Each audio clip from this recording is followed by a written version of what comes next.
Nabi Ibrahim datang ke sana. Pada saat itu beliau tidak berjumpa dengan Nabi Ibrahim alaihissalam. Dia berjumpa dengan istrinya, seorang wanita yang dinikahi, dan dia juga sama-sama tinggal di sekitar Zamzam, artinya tinggal di Mekah, penduduk Mekah juga. Nabi Ibrahim bertanya kepada istrinya, istri dari Ismail, kemana suamimu? Dia sedang mencari nafkah untuk kamu. Nabi Ibrahim bertanya, bagaimana kehidupan kamu berdua? Istrinya menjawab, kami hidup dalam kesusahan. Nahnu fi syahrin, kami hidup dalam kesusahan. Kami hidup dalam kesempitan dan kami hidup dalam penderitaan. Maka Nabi Ibrahim berkata, nanti setelah suamimu datang, pesankan ada orang yang datang dan katakan agar dia mengganti kayu penopang pintunya, penyangga pintunya. Baik, saya sampaikan kata istrinya. Maka Nabi Ibrahim pergi. Nabi Ismail datang, dia bertanya, hal ja'akum ahad? Apakah datang kepadamu seseorang? Ya, telah datang. Datang. Pada dia ceritakan seorang syekh, wakada seperti ini. Tidak ada sedikit penghormatan menceritakan bagaimana seorang Ibrahim yang datang. Lalu kamu katakan apa? Saya katakan bahwa kehidupan kita susah begini, saya ceritakan sebenarnya. Lalu apa pesan dia kepada? Dia katakan agar engkau mengganti tiang penyangga pintu. Karena Ismail memahami itu. Hikmah apa dari kalimat ini? Maka dia katakan, itu adalah ayahku. Dan dia memerintahkanku untuk menceraikanmu. Maka pulanglah engkau kepada keluarga. Akhirnya waktu berjalan, Nabi Ismail alaihissalam pun menikah lagi dengan wanita lainnya yang juga tinggal di sekitar Zamzam sana. Lalu suatu saat Nabi Ibrahim datang lagi ke rumah itu sesuai dengan perintah Allah tentunya. Ismail alaihissalam pun sedang tidak ada. Ditanyakan lagi, mana suamimu? Dia sedang pergi. Ya. Lalu bagaimana kehidupanmu? Nahnu bi khair wa nahnu bi sa'idah. Kami dalam keadaan baik dan kami dalam keadaan bahagia. Lalu apa makananmu? Saya memakan daging. Apa minummu? Al-ma', saya minum air. Lalu Nabi Ibrahim berdoa agar Allah memberikan keberkahan pada daging dan air yang ada di Mekah. Pada saat itu kata Rasulullah SAW di hadis ini, di Mekah belum ada biji-bijian. Belum ada biji-bijian. Seorang istri yang pandai mengeluh. Istri yang mengeluh berkata buruk tentang, menyebarkan aib tentang keluarganya yang belum makmur pada saat itu, diperintahkan diceraikan. Karena itu akan menjadi guru yang pandai mengeluh bagi anak-anak. Dan maka Ibrahim waktu itu sampaikan kepada Ismail agar dia mempertahankan palang pintunya dan memperkokohnya. Datang Ismail, apakah datang kepadamu seorang? Ya, datang seorang syekh yang dipuji. Padahal dia belum tahu itu adalah Ibrahim dan itu adalah ayah dari suaminya. Dipuji dengan kebaikan. Seorang syekh yang begini.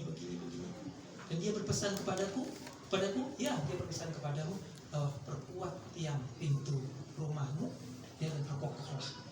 Maka Ismail mengatakan, itu adalah ayah. Dan dia berkata agar aku mempertahankanmu sebagai istriku. Dari sini maka bisa dipastikan bahwa dua istrinya pun yang sebelumnya, ya, Hajar yang melahirkan Ismail, Sarah yang melahirkan Ishak di usia tuanya, adalah istri-istri yang tangguh, istri-istri yang solihah. Maka kita pun bisa mencari istri, ya, kita persiapkan dari sini. Itulah pertama yang harus dilakukan. Susah menciptakan pasangan keluarga yang robbaniyun kalau hanya satu yang robbani, entah istri atau suami, maka akan timpang dengan keluarga itu. Jadi generasi robbaniyun akan sangat mudah tumbuh dari keluarga yang robbaniyun. Mutlak, tidak mutlak. Kalau Allah berkehendak, siapapun bisa menjadi robbaniyun. Sebagaimana juga Nabi Ibrahim alaihissalam lahir dari seorang ayah yang musyrik.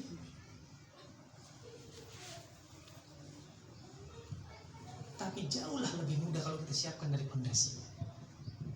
Yang kedua, kita bisa pahami dari Al-Quran bahwa begitu banyak warisan-warisan doa yang diberikan Allah kepada kita, dan doa itu adalah kalimat-kalimat yang Allah ajarkan kepada Ibrahim alaihissalam. Banyak sekali doa di situ yang kita kenal sebagai doa-doa ma'furat. Doa-doa ma'furat itu doa-doa yang redaksinya dari Allah dan Rasulnya, sunnah. Ini doa-doa yang utama, ya. Dan luar biasa doa-doanya rata-rata, maknanya luas. Dan satu doa yang saya pentingkan untuk disampaikan ini adalah yang disampaikan oleh Allah dalam surat Ibrahim ayat yang ke-40 insyaallah. Ada yang hafal? Siapa yang hafiz? Mas siapa? Mas siapa? Mas Panji hafiz. Siapa yang hafal Ibrahim 40? Saya kasih hadiah ini. Jadi Ustaz Alia dari Hada. Ya, Ada dia. Ij'alni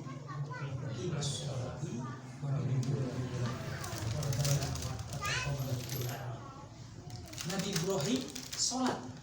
Semua Nabi sholat. Wallahu a'lam tentang syariatnya kita tidak tahu. Yang pasti ada sujud, ada rukuk. Tapi seperti apa kita tidak tahu. Nabi Ibrahim yang sholat, Nabi Khalilullah yang dikasihi Allah, yang dipuji, masih berdoa agar tetap dijadikan orang yang sholat. Ya Allah, Rabbku, ya, jadikanlah aku orang yang istiqomah mendirikan sholat, yang tetap menjalankan sholat. Wa min dzurriyyati, dan sebagian dari keturunan beliau. Karena dia tahu ada keturunannya nanti juga yang mungkin tidak sholat. Sebagaimana dari ayat yang mengawali tadi. Wa min dzurriyyati. Ya. Jadi dia meminta pada Allah secara khusus agar dirinya dijadikan orang yang sholat, dan minta keturunannya dijadikan orang yang sholat. Kita kapan terakhir berdoa seperti ini? Kapan terakhir kita minta agar anak-anak kita menjadikan anak-anak yang sholat? Biasanya pas Jumatan ikut imam. Ya. Rabbi ja'alni muqimas shalah. Sebelumnya, 3 ayat sebelumnya, di ayat ke-37, Rabbana inni askantu min dzurriyyati biwadin ghairi dzi zar'in inda baitikal muharram Rabbana liyuqimus shalah. Di saat Nabi Ibrahim Allah perintahkan, ya, menghijrahkan dari Syam. Nabi Ibrahim asalnya dari Babilonia, hijrah ke Syam, sebelumnya ke Mesir. Di sana mendapatkan hadiah dari Fir'aun, dalam riwayat dikatakan seperti itu, kepada Sarah, karena doa Sarah yang bisa melepaskan belenggu dari Fir'aun itu, kasih hadiah seorang budak. Suatu saat Sarah karena kasihan melihat Ibrahim yang belum memiliki keturunan, diserahkan kepada suaminya untuk menikah. Ya, kada perjalanannya akhirnya Allah perintahkan agar Ibrahim mengungsikan anak dan istrinya ke sebuah lembah, ya, yang tidak ada sedikit pun pohon yang tumbuh di sana, di sisi rumahmu yang kau sucikan, inda baitikal muharram Rabbana liyuqimus sholat. Rabbku, Rabb kami, agar mereka mendirikan sholat. Jadi untuk mendidik generasi Rabbaniyun, paling penting kita fokus kepada sholat. Sholat ini luar biasa, ibu yang dirahmati Allah. Sehingga dalam sebuah hadis Muslim nomor 80 dikatakan, inna bainar rajuli wa baina syirki wal kufri tarkas sholati. Sesungguhnya yang membedakan antara seorang muslim maksudnya, dengan orang-orang syirik dan orang-orang kafir itu adalah meninggalkan sholat. Sehingga mudah-mudahan kita sudah paham semua. Dari 4 mazhab yang besar itu, hanya satu mazhab saja yang mengatakan, ya, jika orang semuanya sepakat ijma, orang yang mengatakan sholat fardu itu tidak fardu, orang yang mengatakan sholat itu tidak penting, tidak wajib, yang penting dia hatinya bagus, yang penting dia tidak berbuat yang buruk, menggunakan surat Al-Ankabut itu, yang utlu ma uhiya ilaika minal kitabi wa aqimus shalah inna sholata tanha 'anil fahsya'i wal munkar, ya, wa dzikrullahi akbar. Selama saya tidak berbuat yang mungkar, maka saya tidak butuh sholat, kata sebagian orang. Yang penting hati ini api. Orang yang sudah mengatakan sholat itu tidak wajib, maka sepakat ijma ulama mengatakan bahwa mereka keluar dari Islam. Adapun orang yang tidak sholat karena malas, tapi dia masih mengakui bahwa sholat wajib, 3 mazhab mengatakan dia keluar dari Islam. Maliki, Syafi'i, Hambali keluar dari Islam, murtad. Hanya Hanafiyah mengatakan dia fasik, tidak keluar dari Islam, dipenjarakan, disuruh untuk bertobat.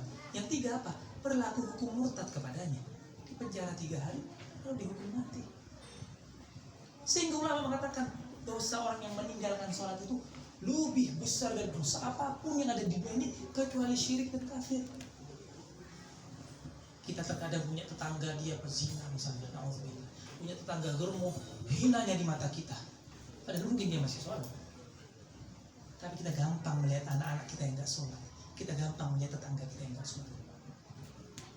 Dosanya lebih besar daripada berzina, dosanya lebih besar daripada membunuh, dan semua dosa besar yang ada yang menempel. Nabi Ibrahim fokus di sana. Saya taruh di Ka'bah ini, di Mekah ini, biar dia jadi punya lahan besar, tanam kurma, dan tidak. Baru setelah sholat, baru diminta, palingkanlah sebagian manusia kepada mereka dan berikan mereka rezeki. Sholat. Setelah kita jadikan diri kita teladan ketakwaan bagi keluarga kita, sebagaimana Ibrahim menjadi teladan bagi Ismail, Robbaniun kita untuk menghasilkan yang Robbani, ya, disiapkan dari istri yang pertama sebelum menikahi, pantaskan diri kita menjadi orang yang memiliki anak-anak yang Robbaniun, lalu kita jaga sholat mereka. Lalu yang ketiga adalah berdoa. Itulah warisan. Nabi Ibrahim dijamin banyak hal oleh Allah, tapi dia selalu berdoa. Itulah bentuk kerendahan hati kita, ketawaduan seorang nabi. Lalu bagaimana dengan kita? Itu pun kita harus lakukan. Berdoa, lalu berserah diri kepada Allah.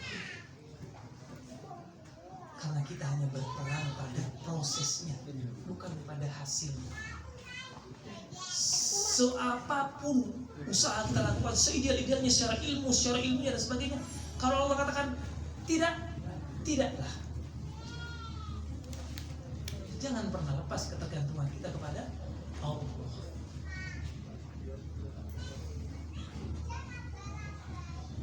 Jangan pernah ananiah, jangan pernah mengatakan ini karena saya, karena usaha saya.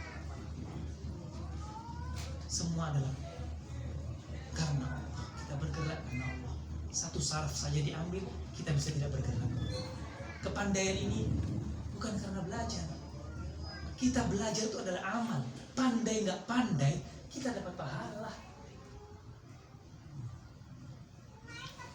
Proses. Kita mendidik anak itu adalah proses, dan itulah amalan usaha. Itulah pahala. Anak kita ternyata, ya, ada orang yang banyak sekali cerita. Dia membentuk anaknya bagus, solid. Hari wisudanya anaknya meninggal dunia. Itu ujian bagi dia.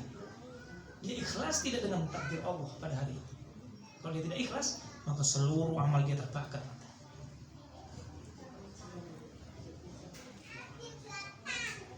Semoga Allah berikan kita hanya ujian-ujian yang memang kita mampu menerimanya, dan ujian-ujian yang mampu membuat kita terjaga ketauhidan kita. Yang terakhir dan terpenting adalah jagalah la ilaha illallah, ketauhidan kita. Percuma semua amal-amal yang ahsan tadi kalau sekali saja kita berbuat syirik, dan syirik itu akbar.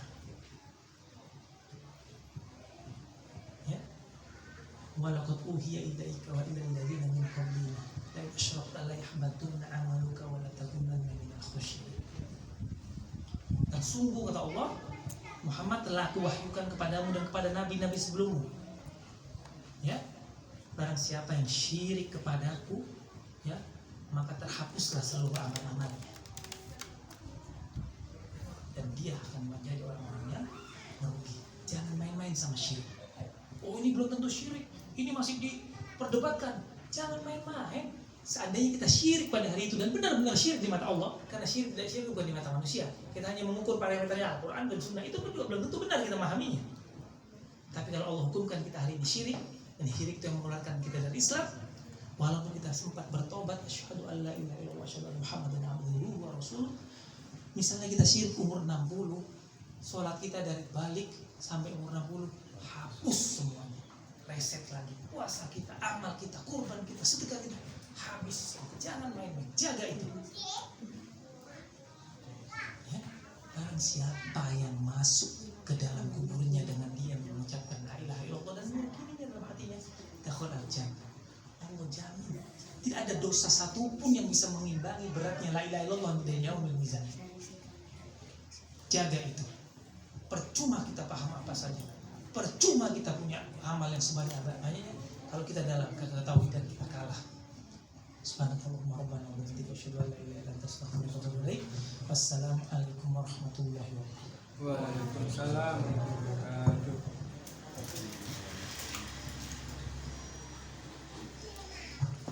Sebentar, Ustaz. Sebentar.